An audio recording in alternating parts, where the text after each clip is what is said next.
Hello, नमस्कार, आदाब, सत श्री अकाल टू यू ऑल। और मैं विनती स्वागत करता हूँ आप सब लोगों का हमारे इस इनिशिएटिव में, जिसमें आज हम बात करने वाले हैं मेंडल के दिए हुए 3 लॉज के बारे में। जो कि पहला लॉ है law of dominance, then will talk about law of segregation and after that will talk about law of independent assortment. देखिए, अभी तक हम बात कर चुके हैं सारी जितनी भी टर्म्स जेनेटिक्स में आने वाली हैं उनके बारे में। After that we also talked about Mendel's work, कि मेंडल ने क्या काम स्टार्ट किया, किस तरह से उन्होंने स्टार्ट किया, किस तरह से उन्होंने प्योर लाइंस को जनरेट किया, फिर किस तरह से उन्होंने हाइब्रिडाइजेशन करवाया एंड किस तरह से उन्होंने सेल्फिंग करवाया। और ये सब करवाने के लिए उन्हें 3 क्रॉस करवाने पड़े, जिनमें पहला जो क्रॉस था that was monohybrid cross. Okay, monohybrid cross में you have to remember the ratio of phenotypic ratio and genotypic ratio of F2 generation, and F2 generation, how we get F2 generation by selfing of F1 generation। ठीक है, सो monohybrid cross की हमने बात की, single trait के बारे में इस क्रॉस में हमने बात की। देन डाईहाइब्रिड क्रॉस में बात की हमने 2 ट्रेट्स के बारे में एक साथ। ट्राईहाइब्रिड क्रॉस में हमने 3 ट्रेट्स को एक साथ स्टडी किया। और एक्चुअल में अगर हम बात करें तो मेंडल ने स्टार्ट किया, मेंडल ने इन सब के बारे में स्टडी किया। तो मेंडल ने जब इन तीनों क्रॉसेस को करवाया, परफॉर्म किया विद पी प्लांट, तो उसके आधार पर वो 3 सिद्धांत, 3 लॉ देते हैं। और उन लॉज के बारे में आज हम बात करेंगे। सबसे पहला लॉ है लॉ ऑफ डोमिनेंस। देखिए, लॉ ऑफ डोमिनेंस में मेंडल क्या कहते हैं? सबसे पहले मेंडल कहते हैं कि देखिए, कैरेक्टर्स जो हैं, यानी कि चाहे वो प्लांट हो चाहे वो एनिमल हो, इर्रिस्पेक्टिव ऑफ दैट उसके जो कैरेक्टर्स हैं वो कंट्रोल किए जाएंगे कुछ अलग से, कुछ यूनिट्स के द्वारा, डिस्क्रीट यूनिट्स के द्वारा, जिन्हें हम बोलते हैं फैक्टर्स, जिन्हें हम बोलते हैं फैक्टर। और ये फैक्टर हमेशा होंगे पेयर में, ये फैक्टर होंगे हमेशा पेयर में। जब एक डिसिमिलर पेयर होगा, जैसे कि ये वाला पेयर हेटेरोजाइगस, जो मैं आपको पहले बता चुका हूँ, कैपिटल टी और स्मॉल टी वाला जब पेयर होगा तो हमेशा इनमें से एक डोमिनेट करेगा, और जो डोमिनेट करेगा वो डोमिनेंट कहलाएगा, और जिसको डोमिनेट किया जाएगा वो रिसेसिव कहलाएगा, यानी कि जिसके जिसके एक्सप्रेशन को सप्रेस किया जाएगा वो रिसेसिव कहलाएगा।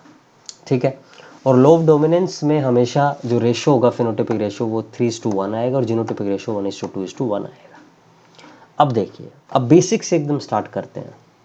यहाँ मैं आपको बताता हूँ। अब देखिए, फॉर एग्जाम्पल यहाँ मान के चलते हैं, हम पी प्लांट नहीं, हम ह्यूमन बीइंग का केस मान के चलते हैं। अब ये एक ह्यूमन बीइंग की सेल है, और हम मान लेते हैं कि अभी 23 पेयर नहीं, बल्कि सिर्फ एक ही पेयर है क्रोमोसोम का। 23 पेयर नहीं है, 46 क्रोमोसोम नहीं है, सिर्फ एक पेयर, यानी कि 2 क्रोमोसोम टोटल ही। तो ये है आपका क्रोमोसोम नंबर 1। और मैं ये बिल्कुल मान के नहीं चल रहा हूँ कि आपने 11th क्लास ठीक से पढ़ी है। ठीक है, अब देखिए, अब ये है दोनों क्रोमोसोम नंबर 1। अब ये सेल है, सेल, ये न्यूक्लियस है, न्यूक्लियस के ये सेल बना देता हूँ, ये सेल है, सेल के अंदर न्यूक्लियस है, न्यूक्लियस के अंदर एक पेयर है क्रोमोसोम का। यहाँ पर आपकी हाइट की जीन है, यहाँ पर है आपकी टी।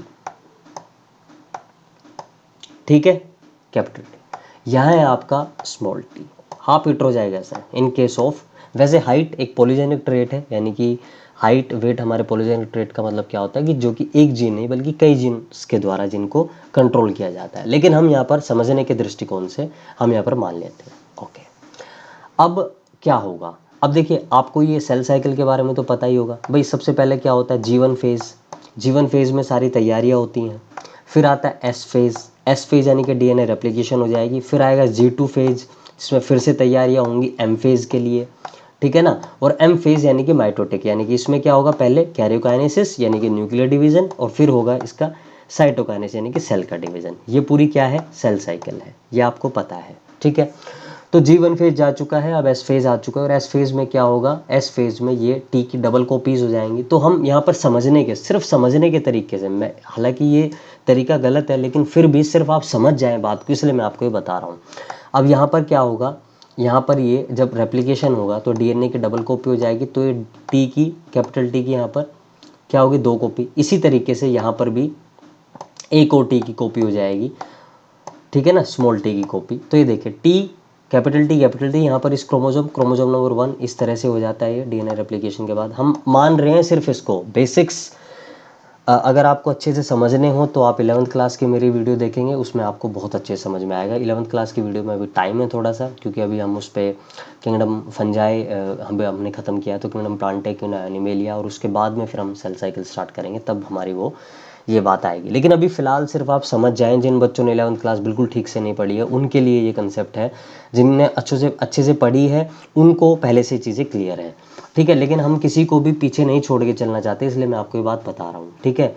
अब मैं इसको दोबारा से पूरे को रब कर इसको डबल में ही बना देता हूँ, ठीक है। तो ये मैंने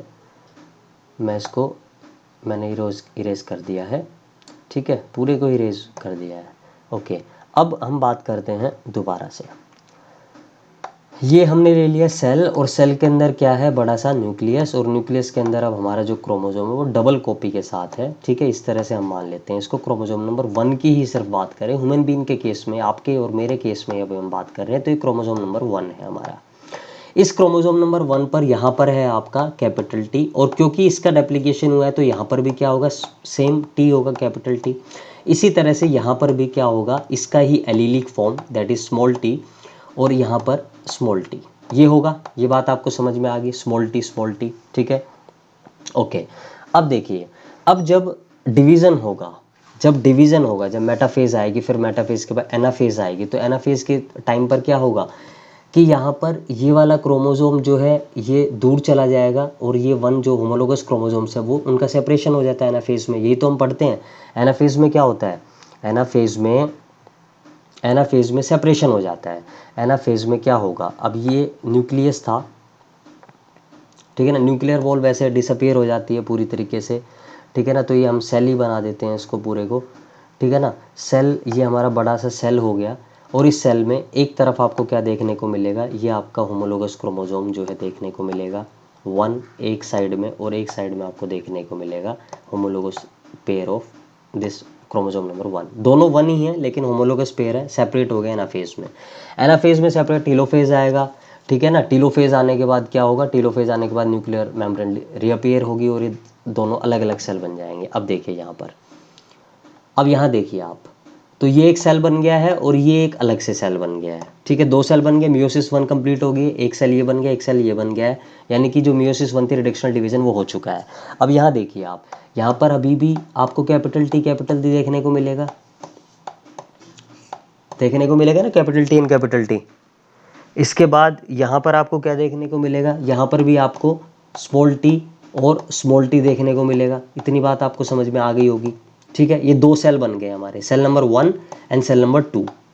अब जब मियोसिस 2 होगा तो क्या होगा, ये सिस्टर क्रोमेटिड्स ये भी अलग हो जाएंगे, तो हमारे पास टोटल कितने सेल आ जाएंगे, 1 2 3 4 सेल्स। लेकिन अभी हम इन 4 सेल का क्या नहीं बना रहे, मैं न्यूक्लियस नहीं बना रहा हूँ, सिर्फ 4 सेल बना रहा हूँ। तो इन 4 सेल में क्या होगा, यहाँ पर ये होगा कैपिटल टी के साथ, यहाँ पर फिर ये सेल होगा अगेन कैपिटल टी के साथ, फिर यहाँ पर हमारा एक और ये सेल होगा, और ये क्रोमोजोम नंबर 1 ही तो है, ये सारा का सारा।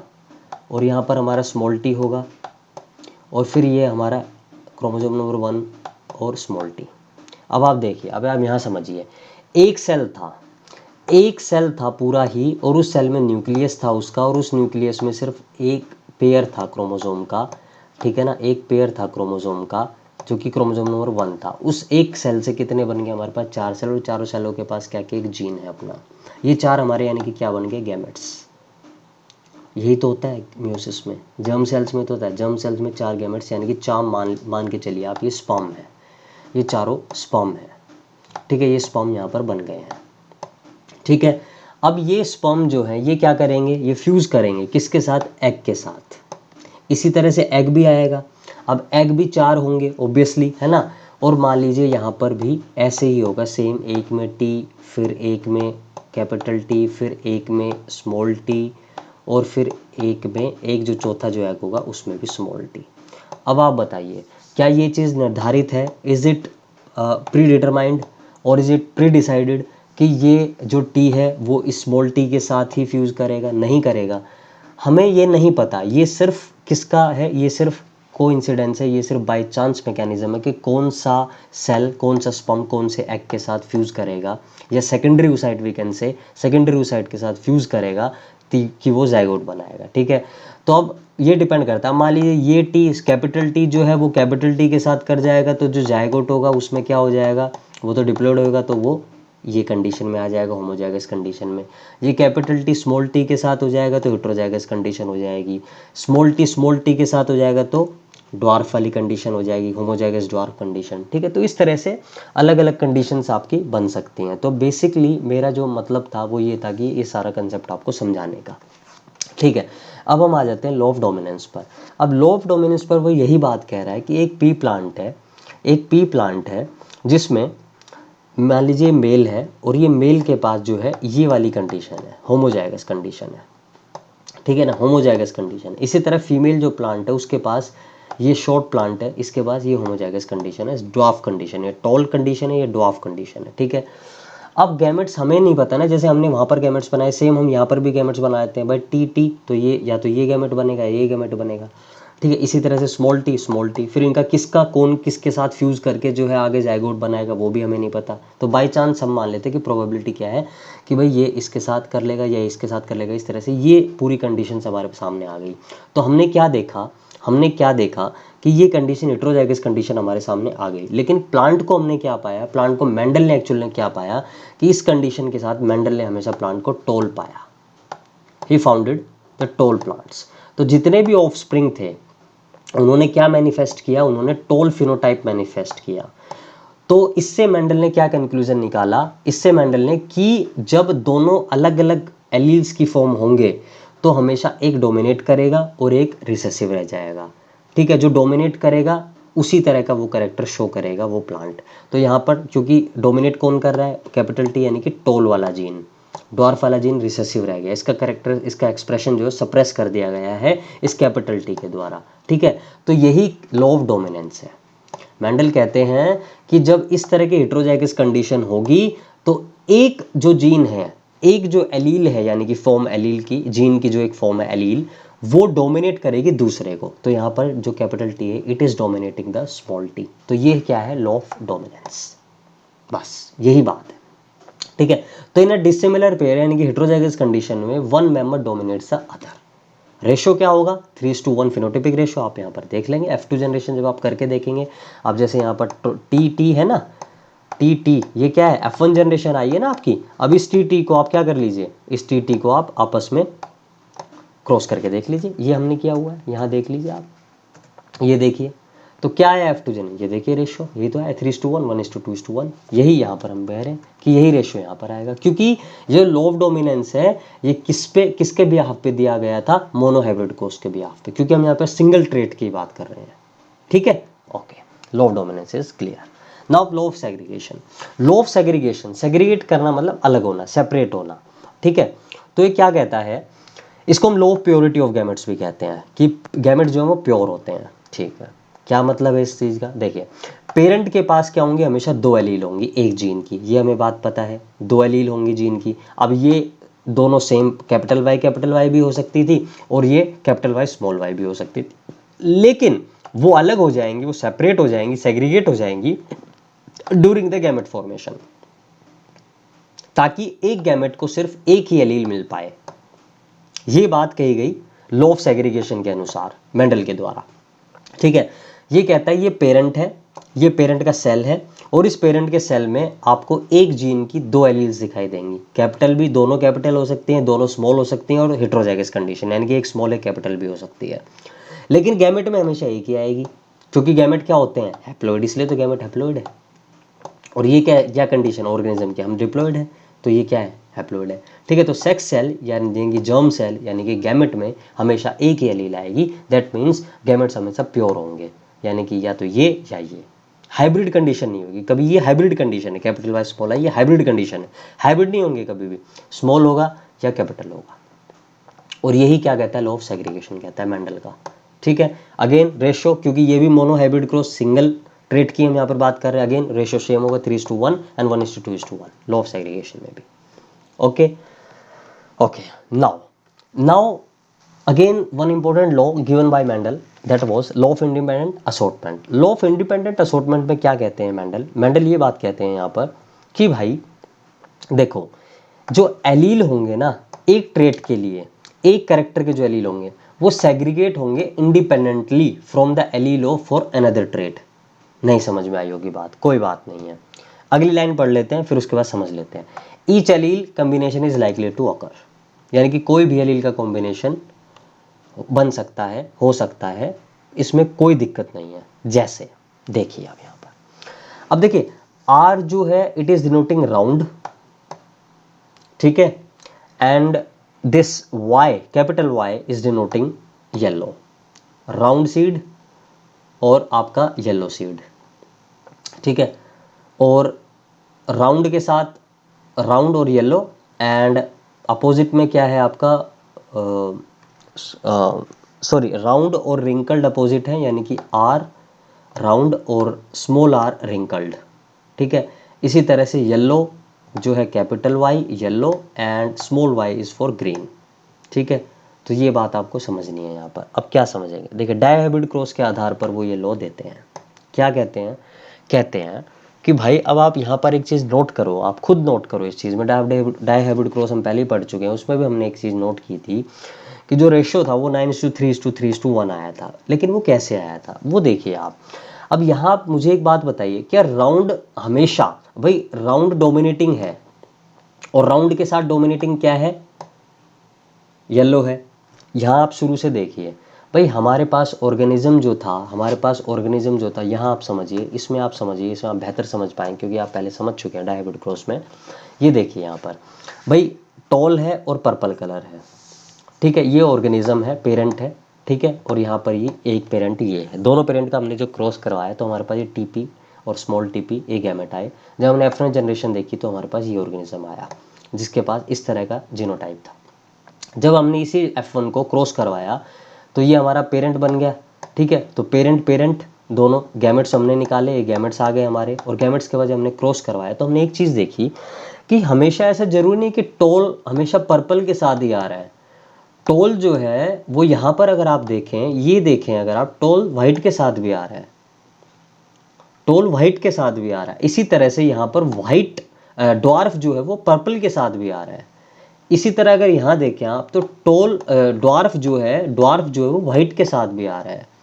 यहाँ देखें तो टोल जो है वो पर्पल के साथ भी आ रहा है, यानी कि दो अलग अलग जो ट्रेड्स हैं वो ऐसा नहीं है कि वो हमेशा एक दूसरे के साथ ही आएंगे, ऐसा कुछ मतलब पर्टिकुलर नहीं है, ऐसा कुछ प्री डिटरमाइंड नहीं है कि हमेशा टोल पर्पल के साथ भी आएगा। टोल वाइट के साथ भी आ सकता है, वाइट टोल के साथ भी आ सकता है, ठीक है ना, वाइट जो है वो टोल के साथ भी आ सकता है, पर्पल जो है वो ड्वार्फ के साथ भी आ सकता है, और ड्वार्फ जो है वाइट के साथ भी आ सकता है। मतलब दोनों ट्रेड्स, मतलब कहने का मतलब ये है कि अगर आपके पास ये वाला जो फ्लावर था, ये वाला फ्लावर अब कैसे होगा, ये टोल होगा, और टोल के साथ कैसा होगा ये प्लांट, पर्पल कलर के फ्लावर होंगे इसके पास, पर्पल कलर के फ्लावर, ठीक है। लेकिन सिर्फ F1 में ऐसा है, F2 जनरेशन में जब हम देखेंगे तो ड्वार्फ प्लांट भी पर्पल हो सकता है, ड्वार्फ प्लांट पर भी यानी कि पर्पल फ्लावर हो सकता है, और टोल प्लांट पर भी वाइट फ्लावर हो सकता है। ये कहता है law of independent assortment. Independent यानी कि आज़ादी है उसको असोर्ट होने की, एसोसिएट होने की, किसी दूसरे कैरेक्टर, एक कैरेक्टर को आज़ादी है दूसरे कैरेक्टर के साथ एसोसिएट होने की। यही बात हमने यहाँ पर इस पूरे डायहाइब्रिड क्रॉस में समझी थी। यहाँ पर गेटिंग माय पॉइंट। तो यहाँ देखिए, इसलिए हमारे पास 9 जो है टॉल और पर्पल आए थे, 3 जो है टॉल और वाइट आए थे, 3 जो है शॉर्ट एंड पर्पल आए थे, और 1 जो है शॉर्ट एंड वाइट आया था। इसी वजह से, क्योंकि कैरेक्टर्स एक दूसरे के साथ इंडिपेंडेंटली असॉर्ट होते हैं। But here is one exception, that is linkage, जिसके बारे में हम बात करेंगे बाद में। लेकिन मैं फिर भी आपको एक बात बता देता हूँ लिंकेज के बारे में कि लिंकेज एक्चुअल में है क्या। देखिए लिंकेज नाम ही इंडिकेट कर रहा है कि कोई चीज़ लिंक्ड है। अब फॉर एग्जाम्पल ये एक क्रोमोजोम है, ठीक है ना, ये एक क्रोमोजोम है, यहाँ पर आप समझने की कोशिश कीजिएगा, ठीक है ना, ये क्रोमोजोम है, यहाँ पर जो है टॉल है, यहाँ पर जो है टॉल का जीन है, और यहीं पर जो है क्या है, पर्पल का जीन है। तो आप ठीक है, एक तो ये केस है। अब दूसरा केस क्या है, दूसरा केस है ये, दूसरा केस है ये, यहाँ पर टॉल का जीन है, यहाँ इस जगह पर टॉल का जीन है और इस जगह पर क्या है, पर्पल का जीन है। तो आप मुझे एक बात बताइए, नेक्स्ट जनरेशन में जब मियोसिस में आपने क्रॉसिंग ओवर पढ़ा होगा, ठीक है ना, वो आपने सारी लेप्टोटीन, जाइगोटीन, वो सब स्टेजेस, पैकाइटीन, वो सब चीज़ें आपने वहाँ पर क्रॉसिंग ओवर होती है मियोसिस 1 में। तो क्रॉसिंग ओवर में आप खुद एक बात मुझे बताइए, क्या प्रोबेबिलिटी है कि ये दोनों जीन साथ रहेंगे और ये दोनों जीन अलग हो जाएंगे? भाई यही तो है, आप देखकर ही बता सकते हैं कि डिस्टेंस जितना ज़्यादा है उतना ज़्यादा क्या है, लिंकेज कम होगा। ठीक है ना, टी.एच. मॉर्गन के बारे में हम डिटेल से बात करेंगे, उसमें हम आपको बताएंगे लिंकेज क्या है, क्रॉसिंग ओवर क्या है। लेकिन लिंकेज यहाँ पर यही है कि दो जीन जो लिंक्ड हैं, तो लिंक्ड का मतलब ये है कि जो पास पास हैं। अब पास पास होने का मतलब ये है कि ज़्यादा प्रोबेबिलिटी ये है कि ये दोनों जीन अगली जनरेशन में साथ साथ जाएंगी। तो आप एक बात बताइए मुझे, अगर मान लीजिए आर और वाई ये दोनों जीन, यानी कि राउंड और येलो वाली जीन, अगर मान लीजिए इसी तरह पास पास है, मान लीजिए यहाँ पर आर है और यहाँ पर ये वाई है, तो फिर क्या मेंडल का इंडिपेंडेंट असॉर्टमेंट सही काम करेगा? फिर तो फेल हो जाएगा ये। तो ये एक एक्सेप्शन है for the law of independent assortment, that is linkage. तो आप हमेशा बोलेंगे कि linkage is an exception to the Mendel law of independent assortment. ठीक है, और भी बहुत सारी एक्सेप्शंस आएंगी धीरे धीरे, जैसे लॉ ऑफ डोमिनेंस में हम पढ़ेंगे कि इनकम्प्लीट डोमिनेंस, को डोमिनेंस। ठीक है, तो इस तरह से जब हम इन चीज़ों के बारे में बात करेंगे तो हम उनके बारे में बात करेंगे कि मेंडल से वेरी करने वाले कौन से लॉ हैं, जिनके बारे में हम नेक्स्ट टू नेक्स्ट वीडियोस में बात करेंगे। ठीक है, तो अभी तक जो हमने तीनों लॉज पढ़े, लॉ ऑफ डोमिनेंस यानी कि एक करेक्टर यानी कि एक एलील का फॉर्म, ठीक है ना, एक एलील जो है वो दूसरे एलील पर हमेशा डोमिनेट करेगा, तो एक डोमिनेंट हो जाएगा, एक रिसेसिव हो जाएगा। सेग्रीगेशन में हम क्या बात करेंगे कि हमेशा जो गैमेट्स हैं वो प्योर रहेंगे, यानी कि हाइब्रिड नहीं होंगे, यानी कि उनके पास एलील की हमेशा एक ही फॉर्म होगी। सेग्रीगेट, सेपरेट हो जाएंगे, ठीक है ना, एलील जो है ये दोनों सेपरेट हो जाएंगे during the gamete formation. Independent assortment में यानी कि इंडिपेंडेंटली, आज़ादी से एसोसिएट हो सकते हैं दो अलग अलग कैरेक्टर्स के दो जीन्स, एक्सेप्ट लिंकेज। ठीक है, नेक्स्ट जो वीडियो होगी उसमें हम बात करेंगे एक दो क्रॉस और हैं, जैसे बैक क्रॉस क्या है, टेस्ट क्रॉस क्या है, वो भी कुछ इंपॉर्टेंट है, रेसिप्रोकल क्रॉस क्या है, 3 क्रॉसेस के बारे में। ठीक है ना, और उसके बाद फिर हम आगे बढ़ जाएंगे कि मेंडल के लॉ से क्या चीज़ें वेरी करती हैं, variation from the Mendel's law. ठीक है, तो till then bye, take care and keep making notes and also revising your NCERT. Okay, so till then, bye, take care.